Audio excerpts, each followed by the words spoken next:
Welcome in to the Triple Play Fantasy Football Show. Let's roll.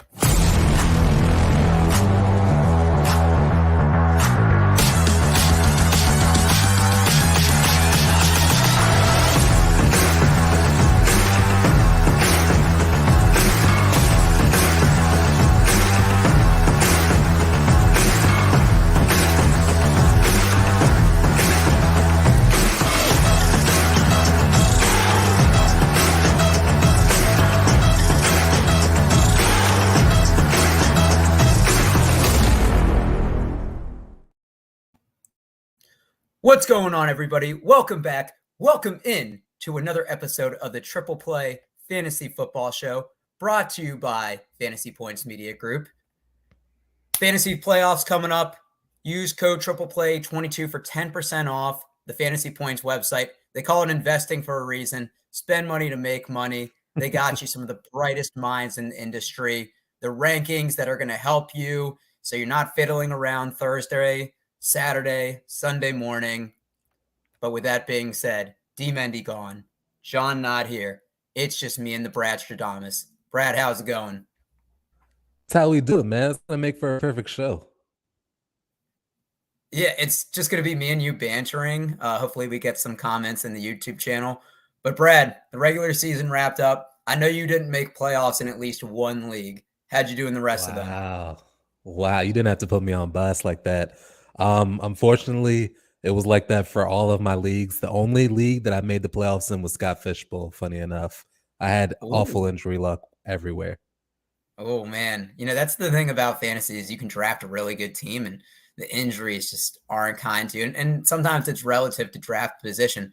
But you brought up the Scott Fishbowl, and I want to give – what are some updates on the Triple Play team? I'll give a disclaimer. I was at 184th going into the Sunday night game. I thought I was safe, and then I didn't have anyone playing. Mac Jones pooped to the bed, so I am out. I'm Kramer from Seinfeld. I'm out. I think you might have made it. Oh, update me if I did. Yeah, you made it. You're 685. I'm 685. I thought the top 500 advanced. That's next week. Ooh, so I'm still in it. You're still in it, my dude. Woo! All right, what about the updates on the rest of the team? So we got Jacob Dunn. He is the highest ranked Triple Play fantasy member. He's at 11th overall right now, 20 points above the cut line. He's killing it. We have you. You made it. John Van Etten. Let's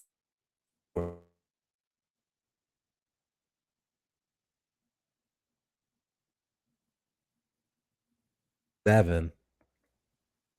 And then we got David, who is now at 256.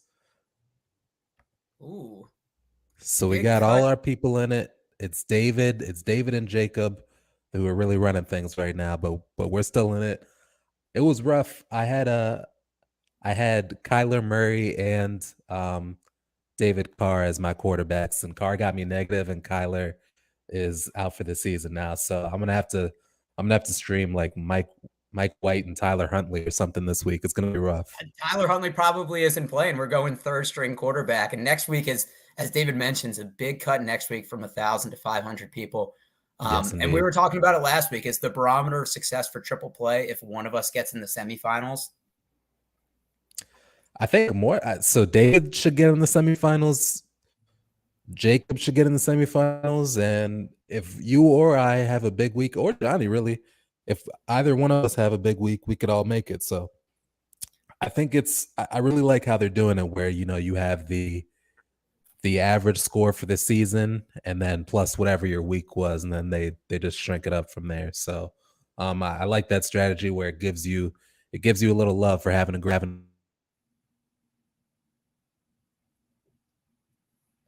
Yeah, it's the longevity. It's a larger sample size than just the record resetting from that. But you know, we're talking about the Scott Fishbowl playoffs, which have been here the last couple weeks.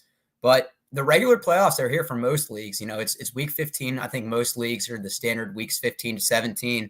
And, we do have the waiver wire show that runs Monday night. Zach at FF Chalupa Batman does a great job doing it.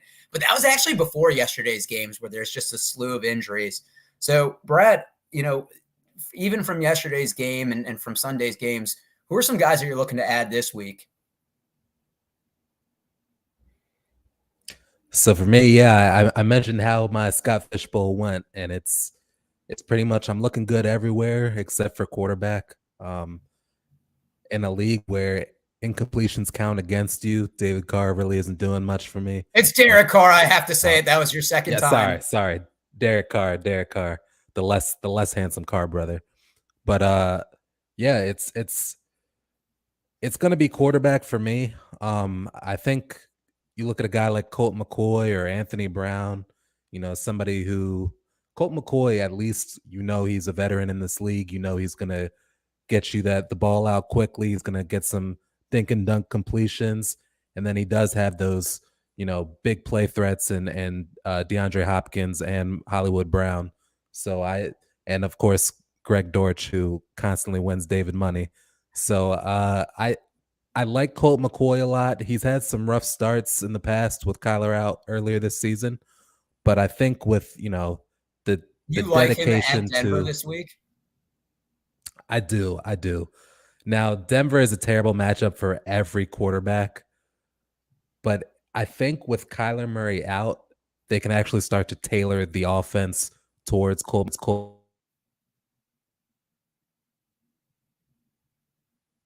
Brad doesn't realize that he cut out while going on a rant about how Colt McCoy is a good quarterback. That's probably why I cut out, is because it wouldn't let you finish with that bad advice there. I'm back now. And he goes on mute again. It doesn't want him to talk about Colt McCoy. I put a waiver video out this week and talking about Pierre Strong, because he wasn't talked about on the waiver wire show. But Damian Harris has missed 2 games with a thigh injury. It happened on the Thursday night game, Thanksgiving, against Minnesota. He was spotted in crutches. Ramondre Stevenson, the injury looked really nasty to begin with, then came back, caught 3 passes right away, which I think is interesting. 3 straight targets for an injured running back, and he's out. And the Patriots are 7-6, and I think Pierre Strong is going to get more of the workload than Kevin Harris. Dameon Pierce today also has a high ankle sprain out 1 to 3 weeks. If you're the Texans, you're probably not rushing him back, so he could be out the rest of the regular season, which means you look at you look at Marlon Mack, you look at Rex Burkhead. So I think now is the point where you just have to look for opportunities for starters. If a team, and I hate saying this about the Giants as well, but Saquon has a neck issue. He played 31% of the snaps last week. So you're looking at a Gary Brightwell, or you're looking at a Matt Breida in deeper leagues, or you're maybe stashing them if Saquon gets hurt and doesn't play week 16, week 17. That's a good point. And I also want to bring up the fact that, if you're going to look at a handcuff running back like a Donovan Knight or a Samaje Perine, those are guys that can sneakily get you 10 points. And at this point in the season, if you're on the waiver wire looking for somebody to stream or start, 10 points out of a position player is something you definitely might want to take a look at. And I harped on this a lot, Brad, and I want to hear your thoughts on it, because there's a popular – everybody overthinks their lineup. They put on Twitter Sunday morning and they say, who do I cut? David does this all the time where he says, hey, give me your question Sunday morning. And he gets 50 plus responses every week, because I think other people want to tell them what to do or to confirm what they're looking for. Some people say start your studs. If you drafted Joe Mixon in the first round, you're playing him this week. You're not worried about him playing the Bucs run defense or Samaje Perine cutting into his workload. But on the contrarian side, you look at the RB1s and 2s in the fantasy playoff last year, were Rashad Penny and Devin Singletary, people that weren't drafted highly or at all. And those were guys that won you your league if you started them, over kind of those studs. So what's your philosophy when we get to this point? Do you go who's hot? Do you go start your studs? Do you go matchup based? So for me, being a DFS player has completely shifted the way I look at fantasy sports, and it's made me completely matchup based. I was kind of talking him up earlier, like a Colt McCoy, where, he was going up against the Denver Broncos defense. It's like, that's not really a matchup you want to target. in most matchups. You know, if you look at what he just did to what the Denver Broncos defense just did to Patrick Mahomes, and it's like, you know,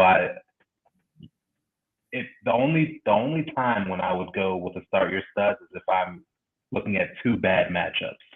If it's two bad matchups, if I'm choosing between two players and they both have bad matchups, go with the stud, obviously.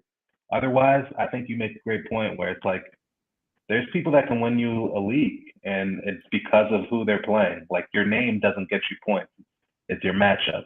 It's who you know, who has the best opportunity to get you fantasy points. And in a lot of situations, it's not a stud, especially, you know, when you get close to the end of the season, and you know, you get closer to the championship, and you know, guys might be out. Like an Eagles team, for instance, they only have one loss in the season. Maybe they start resting guys.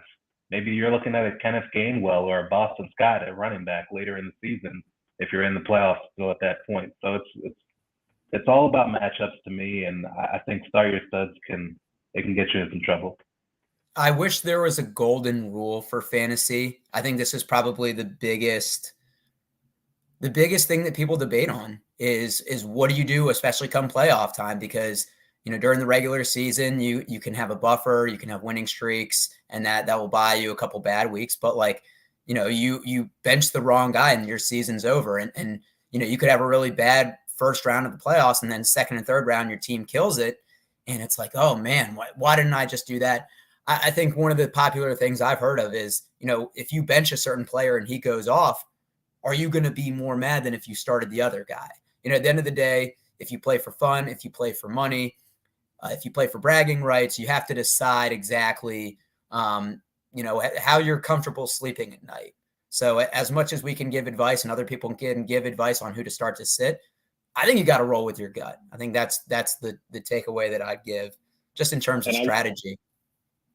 I will say that, you know, that's great advice. And I will say there are some players that are simply matchup proof. Like, it doesn't matter who Justin Jefferson is going up against, you know, in any matchup, he can get you 100 yards plus. You know, we just saw him get 200 yards plus. The guy's, you know, 500 yards away from breaking Calvin Johnson's record. Like, it just doesn't matter with some guys. And I think in that case, that's a start your studs. But if you're going up against, you know, an upper tier quarterback who's not, you know, QB1, huge rushing upside, then I think you want to start thinking about what are the best matchups for me, and do I have an upgrade here? The one thing I want to talk about strategy also, because, you know, a lot of teams do where there's 6 teams in and the top 2 get a bye. I think it's as good as blocking players. If you have fab left and you see someone like a Pierre Strong as a free agent, and you've noticed someone that you might play in the second round is weak at running back, I think you need to foreshadow that. And, you know, once again, sometimes the best offense is good defense. And even if you're not going to play the 49ers fan. What'd you say? Spoken like a 49ers fan. It is spoken like a true 49ers fan. It is spoken like a true 49ers fan. So just being a little bit preventative. If you see, you know, if there's a defense out next week that you think has a good matchup, like personally, I'm streaming some Dolphins. I know that they haven't been good recently, but I think if Jordan Love starts, it could be a little bit shaky. And I think once the Packers are eliminated, they have no reason to start Rodgers. So, you know, just being a little bit more proactive than reactive on that. If you have a bye this week, you got to be thinking week 16, week 17. But, you know, with that being said, we've talked. Go ahead, Brad. I couldn't agree more. Especially, you know, at this stage in the season, like if you have extra fab left and your team, you feel comfortable with your team, you know, you can't take them with you. You might as well use it. So that's when you wanna do that extra work. You want to start your work maybe earlier in the week, when a lot of people wait till, you know, the weekend to make their plays. Like at the playoffs, it's one and done. Use all the tools you can. Go see what the matchups are. Go get defenses off the waiver wire so your opponents can't have them. Go get running backs off the waiver wire, quarterback, whatever it may be. You can't take the fat points with you. You got to spend them. There's some, you know, people that get fancy and take fab with them when they're eliminated. I compare it to going under the speed limit when you pass a speed camera. You don't get bonus points for it. Just just obey, use it all, whatever analogies. Now, Brad, we're talking a lot about the actual playoffs itself, but one of the things, and I think what's really great about fantasy football is the formats have evolved over the years. And I think for people that do dynasty, there is no off season, even when and I know some do trade deadlines, but before the draft, there's a lot of trading. After the regular season is over, people are always kind of gauging value of buy lows and sell highs. So from a dynasty perspective, who are some guys that you're looking at, whether you are buying low or selling high on their value? Yeah, so for me, it's always running backs and receivers that I want to target for the first year player draft. Not only are those the most scarce positions in fantasy, but also, when you look at who's going to make an impact in their rookie year, it tends to be the running backs or the wide receivers. The quarterbacks tend to get shelled, and maybe it takes a year or two for them to develop, or they start in the middle of the year with a bad situation like a Kenny Pickett. But so mainly it's the running backs and wide receivers that I look at. Somebody like a Bijan Robinson, who might go, first overall in your dynasty draft this upcoming year, because he's such a can't miss project. He can do everything. He can catch, he can run, he's shifty, he's got power. He's one of those do everything backs where, in a league where we don't see running backs taken in the first round anymore, he might go top 5. So he's the type of talent I'd be looking at. I try to stay away from the quarterbacks who make big jumps during the draft process. Zach Wilson was somebody that I hadn't heard of until it was time for mock draft time last year, and all of a sudden he's a top 2 pick. And then for this year, it's looking like Will Levis is that guy for me. Like I heard of him at Kentucky.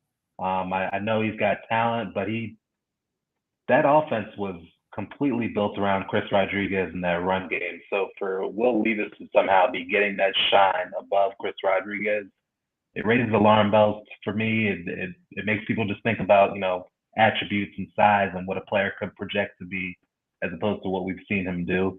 And I think it makes a lot of sense to shy away from, some of the hype you see in the draft process and go with the actual production you saw on the field. A guy like a Zonovan Knight, a guy like a Breece Hall, a guy like a Bijan Robinson, guys who you've seen produce. Those are the guys you should trust in and draft. No, I agree with you. You're coming from the rookie perspective, and I think, the way, and it's interesting you brought up quarterbacks, because a guy that I play in one dynasty league that I'm looking to buy low on is Russell Wilson, and I'm going to eat the L. I had Russell Wilson as my QB3 before the season started. I expected him to have a great year, and I think even people that were bearish on Russell Wilson didn't expect the year that was going to happen. But Denver's committed to him financially for the next 6-7 years. His like dead cap hit is like over $100 million next year. So they're not going to get rid of him. They're most certainly getting rid of Nathaniel Hackett. I think that's been part of the problem. They're most likely going to have Cortland Sutton, Jerry Jeudy. They did sign Tim Patrick to an extension before the season started, and Tim Patrick tore his ACL, so he'll get another weapon. And I think one of the things, the Broncos have a championship level defense.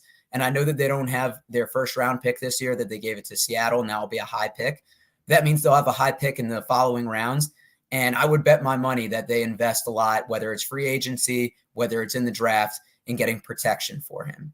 So I think for Russell Wilson, this is as low as his stock can go. He is a multiple-time Pro Bowler. I mean, if his career continued the way that it was going to be a Hall of Fame career. With some of the longevity, with some of the accolades.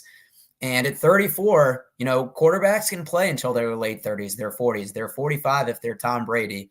So Russell Wilson's a guy that I think in a dynasty league, you can probably acquire cheap, and just his reputation too. People just love to dig at him. And I think that takes down his value. When people poke fun at a person, I think it cuts into the performance versus the off the field optics, the high knee raises, and people aren't proud to roster Russell Wilson when you see the antics that he's doing.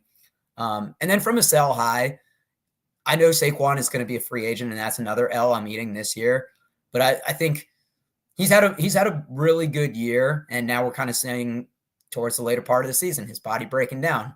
CMC has popped up on the injury report. Both of these injury-prone labeled running backs have gotten a lot of carries and have done really well this year. But that's sometimes when you want to capitalize. The concept of buy low, sell high. I think it's pertinent to these situations. Let me give you a hypothetical. I'd be curious to see what you would think about this since you're a 49ers fan. So say you're somebody like me who has Trey Lance in Dynasty and was excited to roll him out. Should I trade Trey Lance to whoever has Jimmy G or Brock Purdy, or should I hold on to him? No. Here's my thing about trading Trey Lance. If you got a really good offer, and then that's everybody has their own opinions of what they think a good offer is. I would want multiple picks. Yeah, and I would want someone that I could contend with now. Like I would want someone like a Jared Goff and a first and plus. Because here's the thing. We've seen what a quarterback can do in the system. Brock Purdy didn't look this good at Iowa State. And I don't even watch college football. And what I just saw on Twitter, nobody was talking about that he was this good. And in Kyle Shanahan's, I was pretty high on Brock Purdy. Okay. Well, that you should be on Twitter being more vocal about it then. Yeah. But as we've seen, anybody can look good in a Shanahan system. And I don't think they rush him back. Like I talked about this with someone on Twitter the other day. And I said, I wouldn't even say it's a guarantee he's back for week 1. If there's any doubt that he's not 100%, he's played 4 career games, or he's had 4 career starts. They don't want to rush him back. So they're going to make sure he's 100%, and mobility is a big part of his game. And I think they're going to want to make sure that he doesn't do that, but at the same point, he is coming off a serious injury. If you don't think that his mobility will be the same and that you can get some value, you got to roll with that. It's a tough situation, but I think Jimmy G's gone after this year unless he takes a huge pay cut. I think they feel confident now with Purdy as their backup, or maybe they get someone, at a cheap level. But I think Trey Lance is going to be their future. So you don't even think that Purdy is going to be a starter? That's not even entered your mind? Because when I see Purdy, I see somebody who gets the ball out quick, who gets it out accurately, and plays with energy and intensity and can move a little bit. Like he does everything that Jimmy G does pretty much just as well, without the downside of the interceptions here and there. Obviously, it's a 2-game sample, so the scenario where Brock Purdy starts week 1 is Trey Lance isn't ready / medically cleared / has a setback, and Jimmy G gets a bigger deal in free agency and wants to cash in. If you got like a 2-year $40 million, 3-year $47, 49ers won't match that. So my thing is, if I'm Shanahan, I've never seen Trey Lance have a single game that's been better than anything that Brock Purdy has done over these past 2 games. He brings a different dynamic because he can run, but Brock Purdy is doing everything that the 49ers want. I mean, look at they benched Brock Purdy in the last 8 minutes of the game like he was a starter, like he doesn't need reps. Well, because they can't afford another QB injury. They can't afford another QB. But that's what you would do. But that's what you would do to a starter. Like he needs all the reps he can get. If they most people would think that. So that shows how high they think of him, and just how high the team thinks of him. So I think there's a legitimate chance he could start. So to your point about Trey Lance hasn't looked the part in these starts, we'll look at the most recent game where he got injured against Seattle week 2. They were driving down the field. They were on the 20 in their first drive. The week before that, week 1, it's a snowstorm in Chicago. And last year, I believe both games, he didn't have George Kittle. They didn't have Trent Williams. And Trey Lance didn't have Christian McCaffrey. And that's where Brock Purdy threw one of his touchdowns. Was McCaffrey was lined up wide, and he ran a great double move. And so I think Trey Lance's ceiling is higher with all these weapons. I'm okay with Purdy as a backup, and I liked him more than Jimmy G for the mobility aspect. I think in a Shanahan offense, if you have a statue quarterback, that kind of limits what we can do with RPOs. But we're speaking of 49ers here. they play on Thursday. So let's do a little props. And Brad, do you want to give the disclaimer? Yes. Make sure that if you're betting, you're only doing it for fun. Triple Play Fantasy does not endorse any betting at all. And if you do bet, make sure it's only something that you can afford to lose. We don't want you having any gambling problems, betting your house, not being able to afford the mortgage or the rent, anything like that. Make sure to bet responsibly. Well said, Brad. And I'm pulling up DraftKings on here because FanDuel, 3 or 4 weeks being legal into Maryland, still hasn't unlocked my account. So FanDuel is negative in my eyes. And we look at this Thursday's game, 49ers Seahawks. 49ers are favored by 3.5. The over-under at 43.5. So, Brad, what do you like on here? I think this could be, I don't know. The 49ers over definitely feels good to me. What's the team prop for them? Okay, so if we look at the the team props is top right. Team props on here. The Seahawks have a terrible defense. The 49ers team over is 23.5. I'm smashing that. Really? I mean, that's 3 touchdowns and a field goal against the Seahawks defense that will literally let anyone through. It's very porous. Like, they're going to let anyone score, especially, Christian McCaffrey, especially Brandon Ayuk, who's having an incredible year. Brock Purdy getting the ball out quick. With no Deebo Samuel, I think they'll use more George Kittle. George Kittle hasn't been used but for like 2 or 3 games all season. He's been used as a run blocker because they have so many weapons on the run game. But with Deebo out, I could see them doing a lot more passing. I'm going to take the under for the 49ers. I would take the unders for the team. 49ers are playing on a short week. Brock Purdy did get banged up, which is probably why they took him out with 8 minutes left. The Seattle is typically a place where San Francisco has struggled. And I know a lot has been because of Russell Wilson, but they just have, besides the week 17 win that they had to win the division when Dre Greenlaw stopped Will Dissly half a yard short.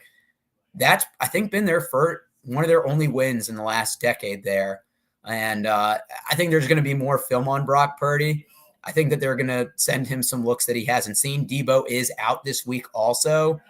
So I'm putting the under on that. Part of me as a pessimistic 49ers fan just thinks the Seahawks will cover 3.5. But do you like any team? With the way that the 49ers defense has been playing, which is, to me, probably the best in the league, maybe behind Denver, but if they are behind Denver, it's not by much. I think that if you're feeling the under on the 49ers team prop, I think it's safe to lay a lot of units down on the under for the entire game, because I don't see Geno Smith or that running game getting very loose against the defense. I agree. Let's look at some touchdown scores here, and I just have to vent for a little bit because I did Brock Purdy first touchdown at plus 3,500 on Sunday, and he got the second touchdown. So yeah, I would have been a little bit richer. But Brad, 3,500 is good numbers though. So looking at this, I like George Kittle a lot, but not for plus 200. I would like him for a bit higher odds. These are tough. I think Christian McCaffrey is a safe bet to get an anytime touchdown, but minus 145 isn't a lot of juice. Brandon Ayuk, I feel pretty good about that, but plus 130 isn't a lot either. Yeah, these Thursday night ones, there's not a lot of good juice on them. No, there's not. If Tony Jones is at like plus 1,000, I might sprinkle a little bit on it. Tony Jones is at plus 450. Like, that's terrible. That's not enough for me. So as a 49ers fan, and these once again aren't the best odds, but if you're looking for a little bit more sneaky play or if you can find better odds, I like Jordan Mason to get a touchdown. He's plus 250 here. He's looked really good, really good. And the 49ers, if they win this game, they win the division. So let's say they have a 14-point lead in the fourth quarter. there's a good chance they bench McCaffrey. And if they're driving the ball down, Jordan Mason is probably going to be who's leading the backfield. So maybe he gets like a fourth quarter touchdown there. And I like the value on Charlie Warner at plus 1,400. He's the backup tight end. Ross Dwelley is more of a blocking, but we don't really know what they're going to deploy with Debo out. And I think what they're going to do is they're going to have more 2 tight end sets to protect Brock Purdy. And George Kittle is one of the best blocking tight ends. So I wouldn't be surprised if they had George Kittle block and Charlie Warner go out for passes. I don't think teams would anticipate that. And, a lot of times they focus on the best players. So he's somebody that could sneak open. And Brock Purdy isn't afraid to throw a deep ball, which I'm not saying Charlie Warner is, but they've dialed him up a couple times deep this year. I will say, you mentioned the garbage time situation. I could definitely see Marquise Goodwin getting a touchdown. I think he's like plus 350. He's probably the one I'd be most comfortable with for the longest odds on the slate. Okay, so we'll have to make a note of this. If only we had our obscure tight end touchdown counter or something that we did last week. But yeah, I think we can all agree go 49ers this game. But that about does it. We're at the 31-minute mark. Brad, great show, you and I. Before we get out of here, anything you want to plug? Yes, you can catch me with NFL articles every week on Fantrax HQ, as well as NBA articles for prop bets on Fantrax HQ. I also do a player of the week on their Instagram page, and you can always catch us at Triple Play Fantasy YouTube channel. We're always dropping content. Doc's been doing the most recently with all these great waiver wire videos. Make sure to keep up on that. Yeah, the waiver wire videos will probably stop once the fantasy football season ends, but we have a lot of great content coming out, baseball, basketball. We'll probably do some draft stuff as well for the NFL. So, but D-Mendy will be back next week. You won't hear my voice as much, but for the Triple Play crew, good luck in the playoffs week 15. And we're going to haul these buns. Or no, we're going to make like a bread truck and haul these buns. That was for